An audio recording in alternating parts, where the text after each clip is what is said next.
Olá, você que nos assiste. Este é o programa Reencontro pela TV Brasil, programa do Instituto Nilson Fanini. Hoje teremos a participação do pastor Vladimir Castro, que é o responsável pela área de plantação de igrejas Reencontro. Ele vai falar um pouco a respeito da igreja, como plantamos igrejas e o papel da igreja em nossa sociedade. Teremos também a Luísa Costa falando das atividades gerais do Instituto Nilson Fanini. Teremos também a mensagem de Deus ao nosso coração. Fique conosco, está começando o programa Reencontro.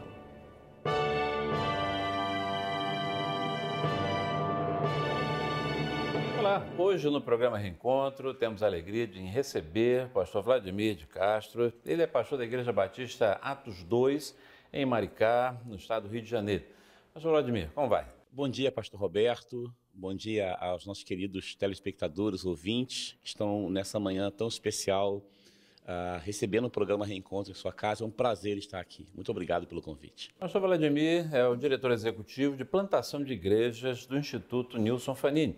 E ele está nessa manhã, hoje aqui, justamente para falar um pouco sobre a visão de plantação de igrejas pelo Instituto Nilson Fanini. Como é que é essa visão, qual o propósito nesta visão de plantação de igrejas? Pastor Fanini, nós tivemos o privilégio de caminhar por mais de uma década ao seu lado, muito próximo ao seu ministério. Era um apaixonado pelo evangelismo, um grande evangelista, um evangelista mundial, e o coração dele fervia por plantar novas igrejas. Ele foi um plantador de muitas igrejas e esse é um DNA, na verdade, é uma marca identificatória do seu ministério. Então, quando nós fomos convidados para fazer parte do Instituto Fanini com essa missão, nosso coração também se alegrou, porque talvez, até por um legado, o fato de a gente ter sido ali batizado na primeira igreja batista de Niterói pelo pastor Fanini, recomendado ao seminário por ele foi uma espécie não apenas de pastor, mas um pai espiritual também para nós, alguém que nos acompanhou de perto. Talvez a gente tenha sido bastante influenciado também nesse aspecto. Então, o meu coração se encheu de alegria, é um desafio enorme, porque há uma necessidade grande no Brasil de plantação de igreja. Nós temos muita concentração de igreja nos centros urbanos, mas há uma necessidade de uma capilaridade maior, de chegar às comunidades mais carentes e plantar igrejas ali, que não apenas abrem por um momento, por uma circunstância, mas que tem um planejamento, tem uma sondagem daquela comunidade, tem uma percepção das necessidades locais, e a igreja vem como uma resposta não apenas para trazer a palavra que salva, o ensino que amadurece, mas também levar o pão, levar a paz, levar a esperança a pessoas que estão carentes em todas as dimensões do ser. Perfeito. É importante lembrar, quando pensamos em plantação de igreja, pensamos também no ministério que o pastor Fanini realizou à frente da primeira igreja batista de Niterói, uma igreja sempre marcada e caracterizada pela plantação de igrejas presentes na comunidade, de igrejas que fizessem diferença e também igrejas que tivessem liderança local, não é isso? Então, fale um pouquinho sobre essa visão de formação de igreja, mas também suscitando liderança local. Durante muito tempo, nós investimos em obreiros, na formação, na capacitação e no envio desse obreiro. E, em muitos momentos, você tinha um problema de transculturalidade. Ou seja, ele era um excelente obreiro, mas não se adaptava àquele contexto local. Então, uma das características do Ministério do Pastor Fanini foi o investimento em missionários ou em obreiros autóctones, que tem a característica da localidade, da comunidade. Então, é muito mais fácil você ter alguém que nasceu ali, que cresceu ali e que, pela graça de Deus, foi alcançado pelo Evangelho. Ele se converte, é cuidado pela igreja, é discipulado pela igreja e é comissionado, ou seja, ele vai para um seminário, se forma e retorna para poder servir a sua própria comunidade. É claro que isso é um processo a médio e longo prazo. A igreja, para ser plantada, não precisa passar por todo esse processo primeiro. Mas é importante entender que nessa visão de igrejas Reencontro, os obreiros que estarão lá plantando e dando início, certamente já tem a visão da formação de liderança local, que não apenas em questão de investimento, de custos, mas, sobretudo, nos processos de identificação com a comunidade. Um obreiro local conhece o contexto local, ele é conhecido pela comunidade. Quando a mulher samaritana ela foi tocada pelo Senhor e sai à cidade dizendo: venham e vejam e conheçam aquele que falou tudo sobre a minha vida, as pessoas olhavam para ela e tinham uma referência anterior e agora uma nova referência.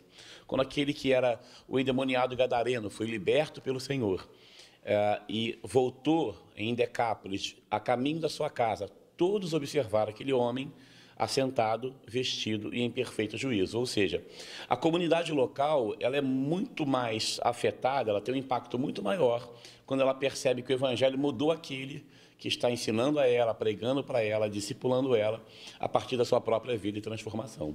Então a ideia é a plantação de igrejas que não apenas ocupem um espaço físico, né, da comunidade, mas que consiga dialogar com a comunidade, trazendo respostas, transformando. Essa é a visão?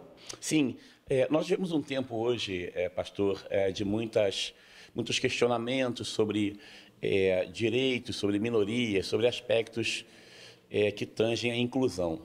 A igreja é o núcleo, na minha leitura, mais inclusivo que existe, né? A igreja ela recebe pessoas como elas estão. E o evangelho é que muda as pessoas. O amor ao Senhor é que muda as pessoas.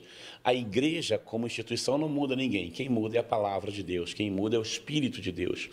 Então, quando você entende que a igreja ela é a resposta de Deus para uma comunidade, para um contexto local, ela não é apenas uma resposta observando religiosamente, falando a questão espiritual. Ela é uma resposta na dinâmica da vida das pessoas.